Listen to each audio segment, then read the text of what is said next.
بسم الله الرحمن الرحيم الحمد لله رب العالمين الصلاة والسلام على شفيع المذنبين حبيبنا محمد وآله وصحبه أجمعين أما بعد ودنا يتكبراتشه ينحو انت مهر التكتاتاج بملو السلام عليكم ورحمة الله وبركاته إن شاء الله زاري الأجرميان حابلا نجمرالا شرح الممتع بتباله شرح يوازن أطرب على ملكنا قلص بهنا ملك لمن مامرا موكرالا اللهم لا علم لنا إلا ما علمتنا إنك أنت علام الغيوب. قال المصنف رحمه الله تعالى الكلام هو اللفظ المركب المفيد بالوضع. تعرف الكلام እንግዲህ ሁለት ኹጥባዎችን ሰርቼለታለሁ መግቢያ መንደርደሪያ ከተለያዩ ኪታቦች ጨመቅ አድርጌ ስለዚህ ዳግም የዚህን ኪታብ መግቢያ ብንቀራ ሰዓት ይወስድብናል በሚል ቀጥታ ወደ ኪታቡ ገብቻለሁኝ። ኪታቡ ምን ይላል ሲጀምር ስለ ከላም ማስተዋወቅ ነው። ከላም ማለት አረፍተ ነገር ማለት ነው። የአረበኛ አረፍተ ነገርን ከማንና ከምን ይዋቀራል እንዴት ከዚያስ ደግሞ ባህሪው ምን አይነት ነው? ሐረካ ነው የሚሆነው ወይስ ደግሞ ሱኩን ነው የሚሆነው? መብድይ ነው የሚሆነው? ሙዕረብ ነው የሚሆነው? የሚለውን ልንማማር ነው ማለት ነው። በተደጋጋሚ እንደተናገርኩት ጊዜ ሰጥተን ጆሮ ሰጥተን ካደመጥነው ከልባችን ሆነን በጣም ገር ነው የነሑ ኪታብ ባይሆን ሁሉን ባንዴ ለወቅ ሁሉም ባንዴ ልፈዝ ብለን መረኪበ ፈረሰይኒ እንደተባለው እንዳንሆን ሐባ ሐባ ተኩኑ ቁባ ቀጥራ ቀጥራ ተኩኑ ባህራ ይላሉ አረቦች ሲተርቱ። طيب አሁን ስለ አረበኛ ቋንቋ ልንማር ነው። ስለ አረፍተ ነገር እንዴት እንደሚዋቀር ልናይ ነው። እንግዲህ قال المصنف رحمه الله تعالى ይህንን ኪታብ ጀሩማን ያዘጋጁት ሼኽ አላህ ይዘንላቸውና እንዲህ አሉ። አልከላሙ ንግግር የሚባለው አረፍተ ነገር የሚባለው አረቦች ዘንድ ሁወ እሱ አልለፍዙ ለፍዝ ነው፣ ንግግር ነው፣ ድምፅ ነው።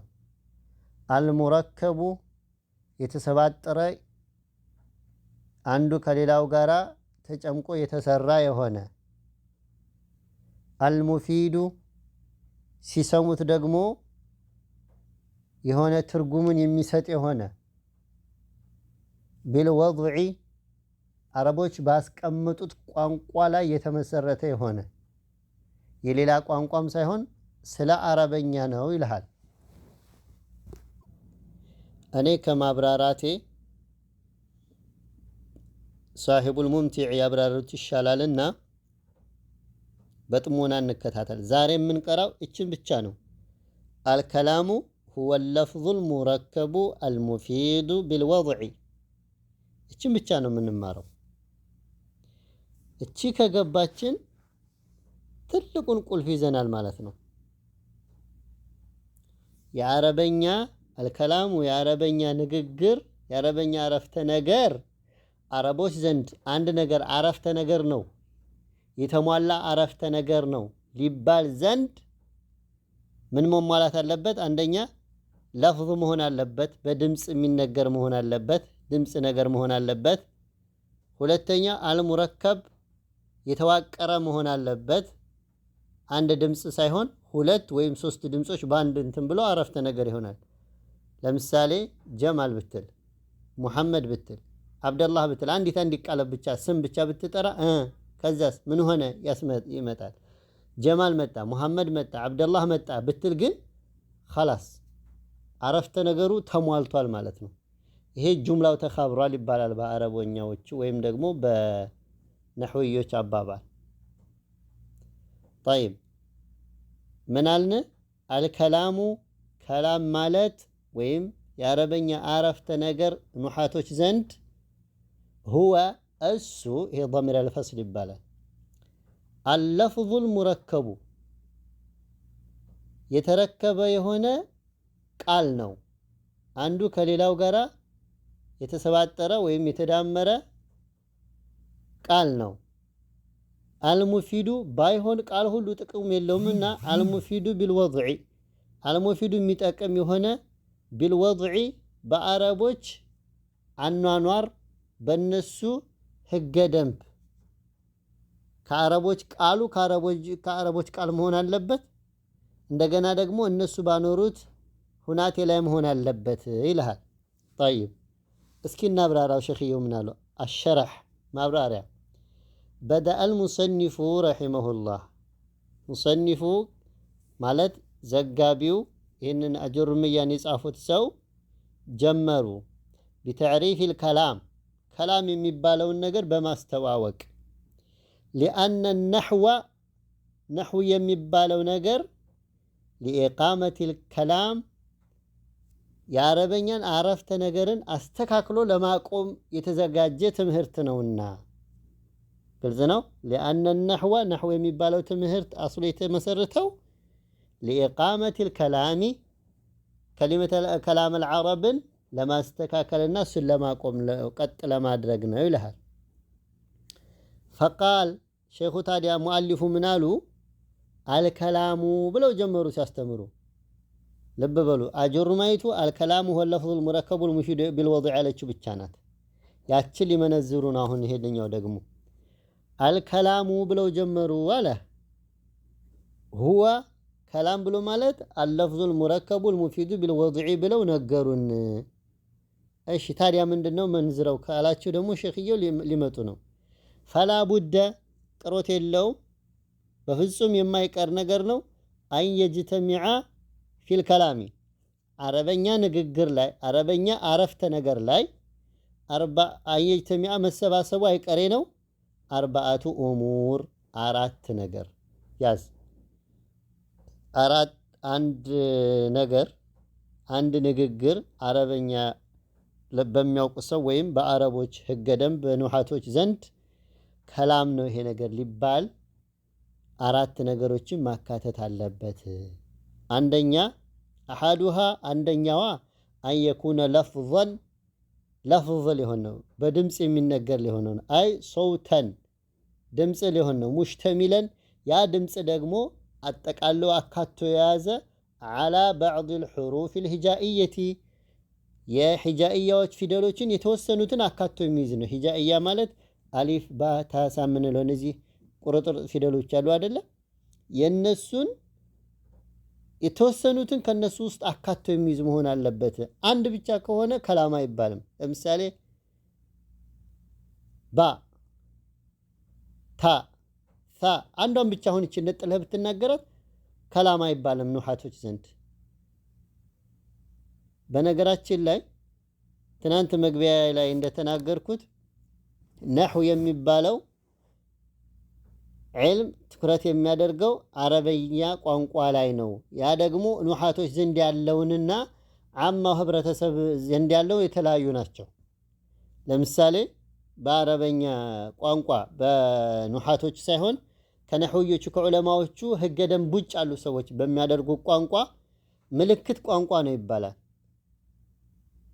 ምልክት ቋንቋ ነው ለምሳሌ መስጂዱ በራፍ ላይ የሆነ ድንጋይ ቢደረደር ከዚህ ወዲያ ያለው ጧሃራ ነው ማለት ነው ይሄ ከላም ተብሎ ይጠራል ኢሻራም እንደዚሁ ነው የከሌ መንገድ በየት ነው ስትለው ለምሳሌ የመካ መንገድ በየት ነው ያ ሼክ ቢልህ በእጅህ ታመላክተዋለህ አናገርከው ማለት ነው ኢሻራ ከላም ተብሎ ይጠራል ዑቀድ እጅ በእጅ ድሮ ግብይት ሲገበያዩ በእጅ ቁጥር ይነጋገሩ ነበር ለምሳሌ አተህያቱ ስንቀራ የምናደርገው አይነት እጃችንን እሱ 53 ይባላል ወደ ላይ የቆሙት አንዳንድ ነው የሚቆጠሩት እንደዚህ የተጨበጠ ጊዜ ደግሞ 10 ነው የሚቆጠረው። ይህም ዑቀድም እንደዚሁ እንትን ተብሎ ከላም ተብሎ ይጠራል። ኑሓቶች ዘንድ ግን የግድ ድምፅ መሆን አለበት። ያ ድምፅ ደግሞ አንድ ፊደል ሳይሆን ሰበሰበ መሆን አለበት። ከሑሩፍ አልሂጃኢ ውስጥ የተወሰኑትን መሰብሰብ አለበት ይልሃል። አንደኛ ምናል አንየኩነ ለፍዘን በድምፅ የሚነገር መሆን አለበት አረፍተ ነገር ሊባል ዘንድ። ሁለተኛው ደግሞ አንየኩነ ሙረከበን የተረከበ መሆን አለበት። አንዱ ከሌላው ጋር የተዳመረ መሆን አለበት፣ የተዋቀረ መሆን አለበት። ብቻውን አሕመድ የሚለው ብቻውን አሕመድ አሁን አሕመድ 4 ፊደሎችን ይዟል አይደል? 4 ፊደል ስለያዘ አሕመድ የሚባለው ከላም አይባልም። እነማን ዘንድ? ኑሃቶች ዘንድ። ተግባብተናል? አሕመድ ጀለሰ፣ አሕመድ ቃመ፣ አሕመድ ዘሀበ ስትል ግን ያኔ አረፍተ ነገር ሆነ ማለት ነው፣ ከላም ተባለ። ጠይብ አንየኩነ ሙረከበን የተረከበ መሆን አለበት። አይ ሙአለፈን ሚን ከሊመተይን ከሁለት ንግግሮች የተሰባጠረ መሆን አለበት። አው አክተር ወይም ከሁለት በበዙ ነገሮች። ለምሳሌ ቃመ ሙሐመዱን ሁለት ቃላቶች ናቸው፣ ሁለት ንግግሮች ናቸው። ቃመ ቆመ፣ ሙሐመዱ ሙሐመድ ቆመ። ጠይብ ማ ቃመ ሙሐመዱን ሙሐመድ አልቆመም ስል ማ የምትለው ገባች። ሁለት እንትኖች አንድ ስም አንድ ፊዕል አንድ ሐርፍ ሆነ ማለት ነው። ዘሀበ አቡ ሙሐመድ ስል 3 ሆኑ ከኢዳፋው ጋር ማለት ነው። ظننቱ ዘይደን ዓሊመን 3 ሆነልህ። ተግባባን። እና ብቻ ከአንድ ቃል በበለጠ የተዋቀረ ሊሆን ይገባል ነው የሚለው። ሁለተኛው ምንድነው አልነ? አንየኩነ ሙረከበን። ሶስተኛው አሳሊሱ ሶስተኛው ደግሞ አንየኩነ ሙፊደን የሚጠቅም መሆን አለበት። ያ የምትሰማው ነገር ለሰሚው ሰውዬ የሆነ ዒልምን የሚፈጥር ነገር መሆን አለበት። አይ ምን የምትለው ማለትም እንደምንለው ነው በአማርኛ የሕሱኑ ሱኩቱል ሙተከሊሚ የተናጋሪ ሰውዬ ዝም ቢል የሚያምርበት የሆነ አለይህ በዚያ በተናገረው ላይ ብቻ። ጃአ ሙሐመድ አልኩ መሐመድ መጣ አልኩ خلاص ገብቶሃል። ምን እንዳልኩ ገብቶሃል። ለምሳሌ ኢዛ ጃአ ሙሐመድ ብለህ ሙሐመድ የመጣ ጊዜ አልኩ ልትለኝ ነው። ዝም ብለህ አሁን እዚህ ላይ እንዴ የሆነ ነገር ያልተረዳኸው ነገር አለ ማለት ነው። ምንድነው ታዲያ ምን ይሆናል ነው? የድሪቡና አው ይዕጢና አው ይከሊሙና አው ይሱቡና አው ኢሽ ምንድነው ልትል ነው? ተግባባን። ስለዚህ ከላም ሊባል ዘንድ አረቦች ላይ አንደኛ ለፍዝ መሆን አለበት፣ ሁለተኛ ሙረከብ መሆን አለበት፣ ሶስተኛ ኢፋዳ ያለው መሆን አለበት። ሰሚው ሰውዬ ሌላን ነገር የሚጠብቅ መሆን የለበትም። ገብቶት ዝም የሚል መሆን አለበት። ተናጋሪውም ሰውዬ ተናግሮ ዝም ቢል የሚያምርበት መሆን አለበት። የሰው ልብ አንጠልጥሎ የማይቀር መሆን አለበት። ግልጽ ነው። አራተኛ አንየኩነ ቢልወድዒ በአረቦች አኗኗር ሊሆን ነው። የአጀምዮቹን ቋንቋ ሳይሆን አማርኛንም ብለው ኦሮምኛንም ብለው ሶማሌኛን ያንን አይደለም የምንማማረው። ወضع العربي የአረቦች ያኖሩት ህግና ደንብ አረቦች ያኖሩት ቋንቋ መሆን አለበት ነው የሚለው። ስለ አሁን የተናገርናቸው 4 ሽሩጦችን ያሟላ ነው ወደፊት የምንማረው። አንድ ሰው መጥቶ ከላም ማለት ምንድነው ቢልህ 4 ነገሮችን ያሟላ ነገር ነው ትለዋለህ። 4 ነገሮችን ሲያሟላ አረቦች ዘንድ አረፍተ ነገር ሆኗል ይባላል። አንደኛ ለፍዝ መሆን አለበት፣ ሁለተኛ ሙረከብ፣ ሶስተኛ ሙፊድ መሆን አለበት፣ አራተኛ አረቦች የሚነጋገሩበት ቋንቋ ወይም ቃላት መሆን አለበት ትለዋለህ። መርሐባ አይ ቢወضع العربي አረቦች ያኖሩት መሆን አለበት። ቢአን የኩነ ሚን ከላሚሂም ከነሱ ንግግር ይሆን ዘንድ ይላል። ይሄንን በሰፊው ለማወቅ ሶባንን ተመልከቱ፣ ሸረህ ራዕይና ከፍራዊን ተመልከቱ ያለ ሸኽየው ጠቁሟል ቁጥሩን ማለት ነው። ኢንሻአላህ ከፍራዊ አለን ኢዕራብ ተፈለጋችሁ እሱን እያየን ደግሞ እንሄድበታለን በኢዕራቡን በኩል ማለት ነው። ወደፊት ኢንሻአላህ በተሕፈተ ሰንያም ስለሚደገም ሊቭ በሱ ላይ እንማራለን። طيب ምሳሌ ሊሰጡህ ነው ሸኽየው። ነሕው ቀውሊከ ማለትህን ይመስል አልዕልሙ ናፊዑን እውቀት ጠቃሚ ነው። አሁን አንድን ሰው እውቀት ጠቃሚ ነው አልከው እና ተዛስ ምንድን አይልህም እውቀት ጠቃሚ ነው خلاص ገባህ ونحو قوله تعالى እንዲህ የሚለው ቁርአንን ይመስል وكلم الله الله አናገረ ሙሳን አላህ አናገረው ተክሊመን ማናገርን አናገረው አለ በመስተር ተእኪድ አድርጎ ነው አሽዓሪያዎች እንደሚሉት ሳይሆን እነሱማ አልሆነላቸው ብሎ ነው እንጂ وكلم الله ብለውም ለመቅራት ፈልገው ነበር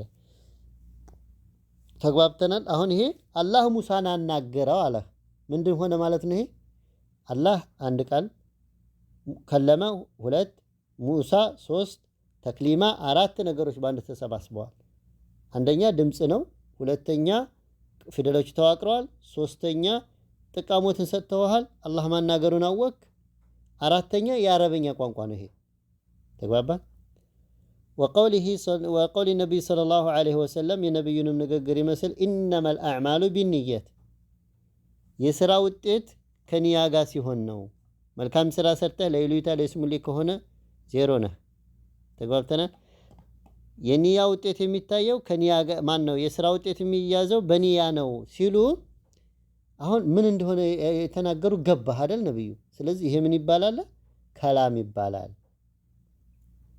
ባጭሩ فكل من هذه الجمل እያንዳንዱ ከዚህ አረፍተ ነገር ውስጥ ከላሙን ከላም ተብሎ ይጠራል ይሄ ሶስቱም ቅድም የተጠቀስነው ማለት ነው ነህዊዩን የነህዊዮች ከላም ይባላል لتوافر الشروط شروطዎቹ ስለተሟሉ المتقدمه فيها በዚች በአረቢያ ቃል ላይ ያስቀደምና ቅድም አራት ሸርጦች አሉ እነሱ ተሟልተዋል وهي እሷ اللفظ لفظ መሆን والتركيب تركيب መደረጉና والافاده የሚጠቅም መሆን والوضع العربي بعربوች ቋንቋ የተኖረ መሆን ነው ይላል احبتي في الله እንደረዝም ዛሬ እዚህ ላቆመውና በትህፈት ሰንያ መለስልበታለሁ ወደፊት ሌላ ጥያቄና መልሶችን ደግሞ በቀጣዩ ትምህርት ላይ እንማማራለን الى ذلكم الحين استودعكم الله الذي لا تضيع ودائعه صلى الله وسلم على نبينا محمد وآله وصحبه أجمعين والسلام عليكم ورحمة الله وبركاته